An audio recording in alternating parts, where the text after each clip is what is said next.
Hey YouTube friends, a few years ago when I was absolutely brand new to this plant hobby, I used to water my plants every Saturday. And you know those funny t-shirts that plenty of people wear that say, sorry, I can't, I have plans this weekend? That was definitely me. I absolutely loved and looked forward to every weekend my plant watering Saturday. I'd gather my 10 or so plants up, I'd put them all on the breakfast bar in the back area, I'd get the garden hose out and I'd give them a good water. And that worked really, really well as a brand new plant parent. However, the whole reason that we're talking about this topic today is as my plant collection grew, plant watering Saturday stopped working for me. And it got to a stage where I had to split my collection in half and I was losing track of which ones I'd brought out and which ones I hadn't. My family were joking with me, Mel, you were just spending all of your days bringing plants out onto the back patio. And I guess that's when I started experimenting. I knew that I had to find a way of doing it differently. And that's what this video is all about. Before we go any further into this video, if watering your plants every Saturday or every Tuesday, once a week, once a fortnight is working for you, please don't change your schedule. One of my big philosophies when it comes to looking after plants is that there are no set rules. It's really important to find out what works best for you and your plants. So please don't change anything if what you're currently doing is working for you. But if you're looking for a better way of watering your plants and your collection is expanding, or maybe your weekly watering is not working for you, then today's video might just be for you. And just quickly, if we haven't met before, hey, I'm Mel. A few years ago, after some medical complications, I found myself needing to retire from a career that I absolutely loved. And fast forward to today, I'm proud plant mum to over 150 plants. And this channel is all about bringing you along on my planting journey, mistakes and all, and giving you a bucket load of tips and tricks along the way so that hopefully you can bring some more greenery and calm into your home as well. So grab yourself a warm drink, get comfy, and let's talk about plants. If you have time to stick with me until the end of the video, I have some plant mail with you guys that I'm super excited to share. After last week's video, I may have gone online and bought myself 2 new plants. I bought them from 2 different shops, so this is only one of them, but I'm super excited to open this with you as well if you have time to stick around. Back to when I was watering once a week. I definitely found at the time powdery mildew for me and root rot was something that I was struggling with a lot, because if you think about it, I wasn't taking into account all of the different plant types that I had. I was just watering everything as a standard once a week. I wasn't taking into consideration how much light plants were getting, what sort of soil they were in, what size pot they were in, what type of plant they were, what season it was. I just had a blanket rule. If you're one of my plants, you're getting watered on a Saturday, regardless of anything else that's going on. And at the same time, as my plant collection was growing, I was also experimenting with my DIY soil mixes because I have the sinus allergies that I've talked about before. Embarrassingly, for anyone who's new to this channel, I am a scientist who plays with plants who is deeply allergic to the microbes in soil, in potting mix, in grasses, out in the bush. So it was really, really important. If I was enjoying the hobby and I wanted to get more plants, I was going to have to find a solution to the soil as well. So that was all happening at the same time. So I'm going to spare you the messy middle bit, all the different experiments that didn't work for my plants, because I feel like I've done a massive introduction for you guys today. Let me talk about the systems that I put in place that works really, really well for my ADHD brain. The biggest thing I've realized over time, and remember, I've been doing this for over 5 years now. I'm trying to think, it's probably closer to 6 or 7 years these days. And what I've realized for my brain anyway, and hopefully this will help other busy people out there as well, is I need visual cues. Life gets busy. We all have lives. We all have things that pop up. And the last thing you need is to be thinking, oh, when was the last time that I watered that ZZ plant? Or having to put calendar reminders in. And maybe that works for some people. But when I'm having a really busy week, I can't even remember to check the calendar to check when I need to water my plants. So hence, we're back to the visual. So as best I can, I put as many of my plants in either hydro or semi-hydro setups, and thinking through the containers as well. So I'm all about walking around my house and just being able to visually see when my plants need a water. So it is really obvious for me when I go into the bathroom where this guy is, if the water level has dropped and it needs to be watered. And for anyone who's been on this channel for a little while, you are probably so sick of me saying this. I've said it in loads of videos already, I'm sure. But if I could grow every single one of my plants in hydro, I absolutely would, because it is just the easiest visual way to see if and when my plants need to be watered. When that water line starts dropping down below the roots, I know it's time to fill up. And the other really forgiving thing about hydro is even if a little bit of the top of the roots are exposed, in general, as long as you've got enough of the roots in water, they're going to be okay. So there's no rush. This one's out in the main entry. If I walk past it and I go, oh, that pothos is getting a little bit low, I know I've got a few days until I have to water that, unless it's the middle of summer in February and we're having those like high 30 days. That might be a different story, but definitely in non-extreme weather conditions, I've got some time with these guys. So this is my ultimate way of growing.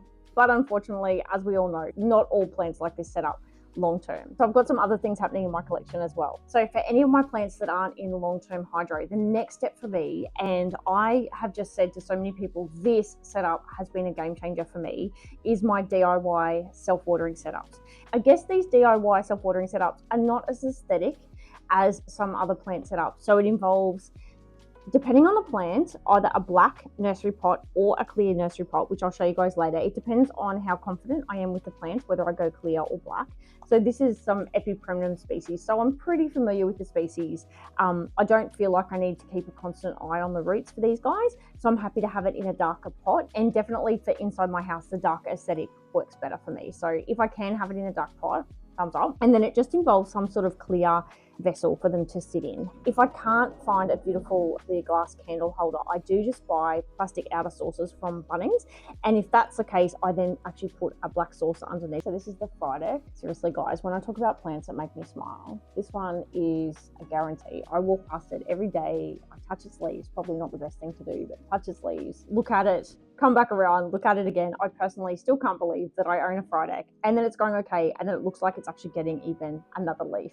But the way I'm keeping this guy alive is in my DIY self-watering setup. So this is in one of my more boring, so it's got the Bunnings outer saucer, I guess, water reservoir, and I've got it in a clear pot this time because I really want to see how the roots are going. So this is the bit of my self-watering setup that is okay, but I've said in a number of my videos, I really am all about the way that plants make our house look and feel. And so one day I ultimately hope that I can come up with some sort of visual self-watering setup where my busy ADHD brain can see the water levels, but that it's a little bit more aesthetically pleasing than this. Every time I get a new plant that I'm not familiar with, it's an opportunity, I guess, to experiment and to work out its preferred way of getting watered and what sort of soil it prefers. My default go-to, if possible, for a new plant is my DIY self-watering setup. I usually am quite conservative when I first get a new plant, and I'm just making sure I'm only filling the water up just very, very low, and I'm just watching how much water that plant is using. And ideally I've got it in a clear pot as well, and I'm just watching the health of that plant, and that gives me a really good seasonal indication. If it's summer, I'm going to need to watch it again as the weather cools down, and vice versa. But for that time of the year, whenever I've got that plant, it tells me exactly how much water the plant is using and just how thirsty the plant is. And by having it in these clear pots, I can watch the health of the roots, and if it is potentially developing root rot, I'm watching the leaves also to make sure that they're growing and healthy. The next setup that you'll find in my system is just my DIY chunky mix in either clear pots or nursery pots. As much as I love hydro and self-watering, and I would love all of my plants to be in those setups because plant care and watering would be so much easier, some plants just don't enjoy it. And I have actually tried both of these guys and they got soggy roots. They really didn't like it. So because I talk about finding my plants happy place, these guys weren't happy in self-watering as much as I wanted them to be. So sometimes you just have to go with good old chunky mix. This is my ZZ Raven. I don't think I've talked to you guys about the Raven for a long, long time. If for anyone who's watched some of my earlier videos, I've got it from Bunnings. I've never had a plant that was so root bound. It didn't matter how much I squished the pot or soaked the pot in water, those roots, it was not coming out. I ended up having to get scissors and actually cut the pot off it. This plant got so damaged, and it was more than 12 months ago now, and it's only just recovering. So I actually split it in two because I thought I was going to lose the entire plant. Both of them are in a similar condition, I'm happy to say, and have actually finally got new shoots coming up. So I feel like we might be over the hurdle, the repotting hurdle, finally. But for anyone who's got a ZZ Raven, firstly, this was a wishlist plant for a very long time. ZZs aren't the fastest out of my plants at growing, but they're not horrendous, whereas this guy, it feels like months can go past before it even does anything. But in saying that, I'm so glad that I finally have a Raven. Look at the color of those leaves. I just keep picturing in my head when this finally does grow into a mature plant. Because I've got the two, eventually they're both happy, I will put them back into one pot. But for now, I like keeping them separate just in case something happens. But back to watering. So this is in a clear pot. Likewise, the other one is, just so I can watch the roots and watch if anything's going wrong, because this plant wasn't in a good state. Just like the glass in my hydro setups, These clear pots, regardless of whether they're in self-watering or just in my chunky mix, you can actually see the moisture in here. It's just another easy visual to know if this needs to be watered. There is no moisture here at all, guys. So it is time to water this easy for sure. But if it's not time to moisture, if it's not time to water, you actually can see the moisture sitting around here. Although ZZs are known as pretty resilient plants, their nemesis is definitely wet feet. I find it really important to let these guys dry out before I water them again. So even though I say I've got a really visual system, there are some pots that I can't help myself. I love this pot. This is one of my very, very favorite pots, and I can never bring myself to put it away. It always needs to be out in my collection. So if I'm going to put a cover pot on, it's going to be on a plant that I'm super, super familiar with, or that I know doesn't need to be watered really often at all. And so this is one of my peperomia. It's in a black pot and it's just in my DIY chunky mix. And I've actually found with this peperomia in particular, I almost lost it when I first got it because I was watering it a little bit too frequently. So it is actually a prime candidate to sit in here because it doesn't mind going a little bit without being watered. But how do I tell? Because this doesn't have the clear pot. So I can tell just from picking this up that I may be pushing a little bit with the watering because this is super, super light. So that's another way that I tell if my plants need to be watered. When I'm holding this, there's no weight to this whatsoever. And my DIY chunky mix, because there's no soil, it is a very light mix to start with, and I can feel there's barely any moisture in here. But let's see if I'm right. I want to show you what I would do then, because I don't have the clear here for the visual. So the two things that I normally do to see if something needs to be watered is I will either stick my finger in the first 2 centimeters and just see if the top layer is dry, or if I want to get an even bigger indication, I love good old bamboo chopsticks, because I don't know about you, I really don't like the feeling of dirt going underneath my nails, and once I've done the finger dip test, I have to go and clean my nails. It's just a sensory thing. So this is much better. This is a savior. So I use these just like, when you're baking a cake and you stick a fork or a knife in the middle of the cake just to see if it's cooked. I use these exactly the same.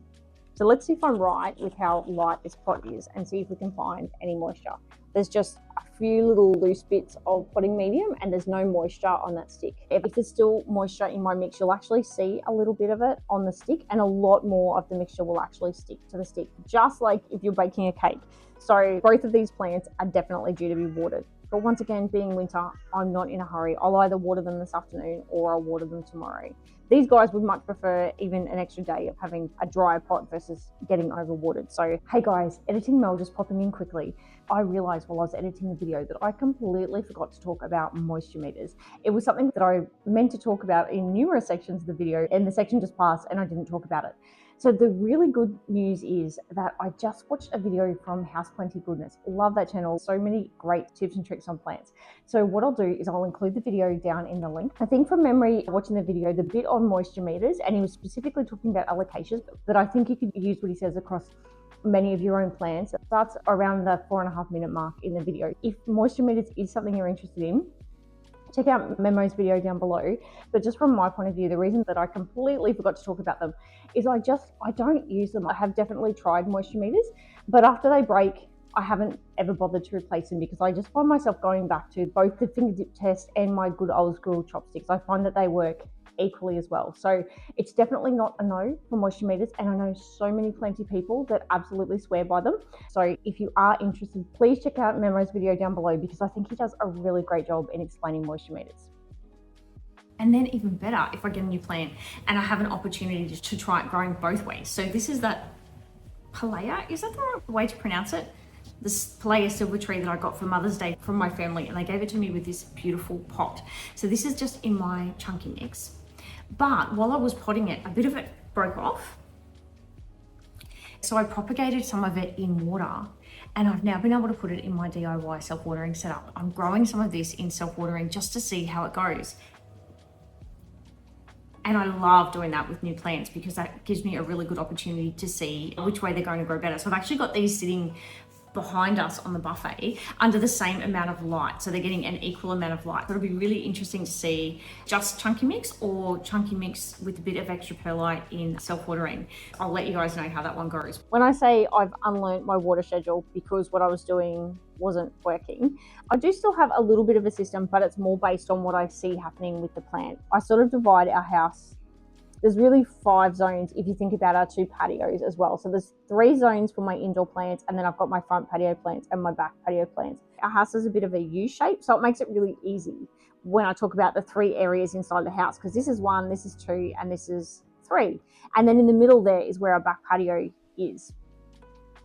So I've done one leg of the house today.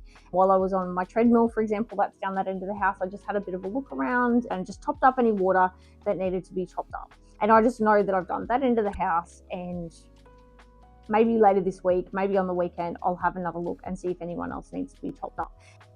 I'm just listening to myself speak and thinking, is that making any sense at all? I guess it's all about, as I'm going about my day, I don't want looking after plants to feel like a chore. So it might be of a morning when I'm drinking my chai, headphones in, just in my pajamas before I go on the treadmill. If I've got energy to do it, I'll water some plants then. I've got the most energy in the middle of the day, so if I'm having to pay any bills or make any bookings or appointments, and then that I find can use a lot of my energy.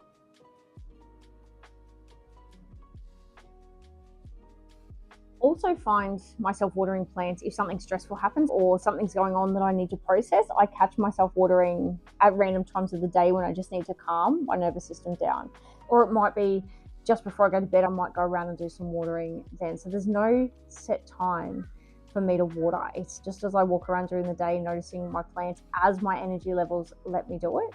And I don't know if you do it too. I don't know if it's an ADHD thing. If I'm on the phone, it drives my husband insane. I can never ever sit if I'm on the phone. I'm always walking around. So being on the phone is one of the best times for me to water. I can get so many plants watered while I'm on the phone call to someone, particularly if it's my mum or my sister. I'm waiting for a really long chat. You should see how much I get done then. So that's another time that I do it. The other thing, I guess, by learning my plants as well, is we can't forget the signs that our plants give us also. As I said earlier, if I'm having a chaotic week, checking the calendar reminder to do the thing sometimes doesn't happen. It's like I didn't even get to the calendar to see what I had to do. So I may not have even noticed that the reservoir was low because I'm having one of those weeks. So in that case, I then rely on the signals for my plants. As you have your plants for longer, you'll notice where they're going, help. So for example, my oxalis definitely flops, just like a peace lily does when it needs water. This guy, the leaves almost start to crinkle up. It's like you can see the moisture leaving the leaves. If I see this guy starting to crinkle, I mean, you have to push this guy pretty far for it to need water. So I'll often walk past and think, oh, that poor plant, I've left it way too long. Pothos, when they need to be watered, seem to get yellow leaves. They also get yellow leaves when they're getting overwatered, so you sort of have to do a bit more exploring. In general, because most of my pothos are either growing in hydro or my self-watering setups, it's usually not enough water. I'm a chronic underwaterer. I really do push my plants too far.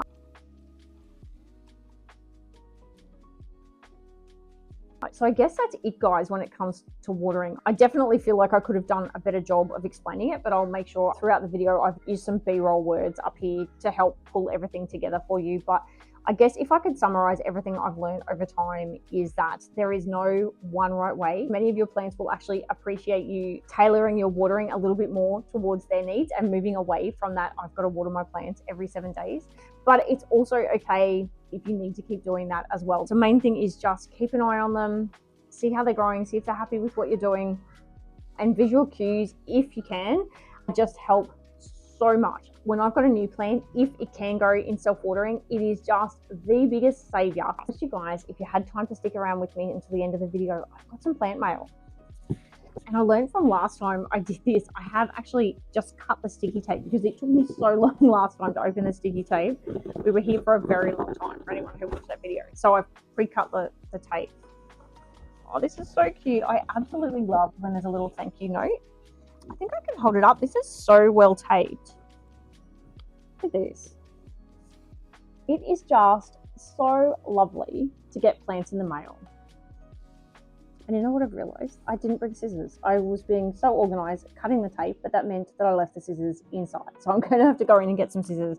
But let me tell you about this plant first before we pull it out. So after last week's video, for anyone who watched it, in the propagation room, I've got a spare spot on my shelf. I took to Plant Club quite a few plants that weren't actually making me smile, and one of them was a variegated cast iron plant. My mum ended up taking it. I was absolutely delighted, and that has left a space in the propagation room. I wanted a bit of a feature plant in the corner.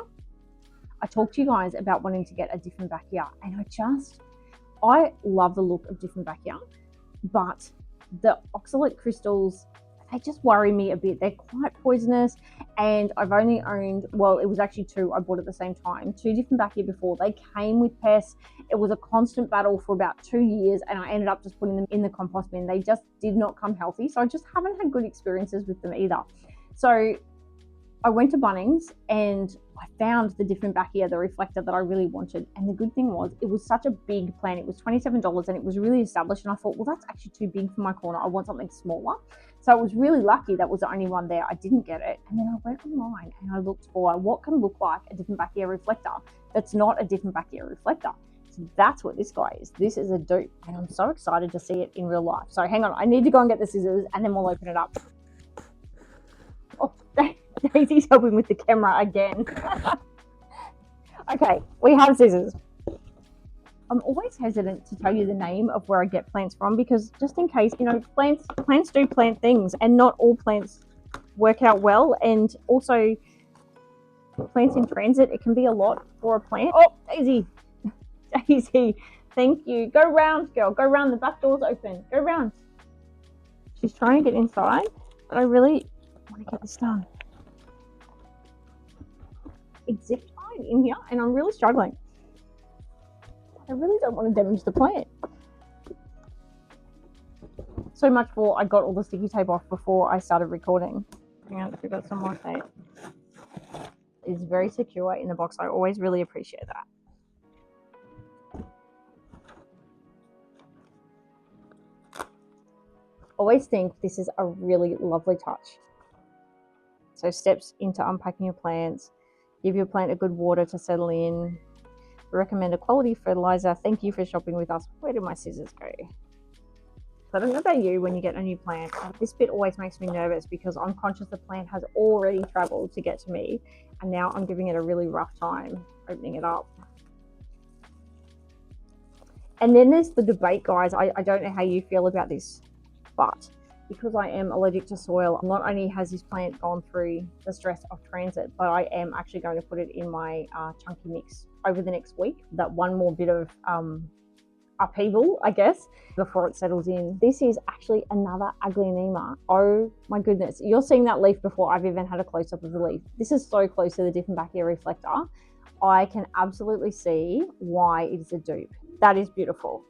The only thing I'm noticing is there's lots and lots of stem here, and it's actually just leaves on the top. So my gut feel, I just want to cut it straight away. If this was a plant I was really familiar with, I would just chop it and prop it, but I'll have to do some Googling before I go ahead and do that. This is a healthy looking plant, and wow, the colors on that leaf do not disappoint. I feel so much more comfortable with an Aglaonema than I do the Dieffenbachia with regards to those oxalate crystals, which can be a little bit, can be a lot poisonous actually, but also with their care requirements. I'm really glad I gave these guys a second chance because in my house anyway, I find them really easy to care for. So I feel pretty confident with this guy going into the propagation room, and it looks like it's got some little leaves coming up, some new leaves coming up as well. So that is going to be a beautiful addition through the propagation room.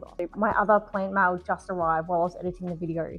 I'm really excited to open this package with you guys because firstly, I've never bought a plant from Etsy before. So this is my very first Etsy plant. And also it's a plant that I've never seen in real life. I've only seen on the internet or in other people's videos. So I'm a little bit nervous and excited to open this. And I guess the third thing is they're clippings. I couldn't actually find these guys online established. First time Etsy, first time buying clippings, and also I've never seen this plant in real life before. Let's open it up. I didn't bother with the sticky tape on this one after the last one, which didn't work out very well for me anyway. I'll just open the sticky tape with you guys.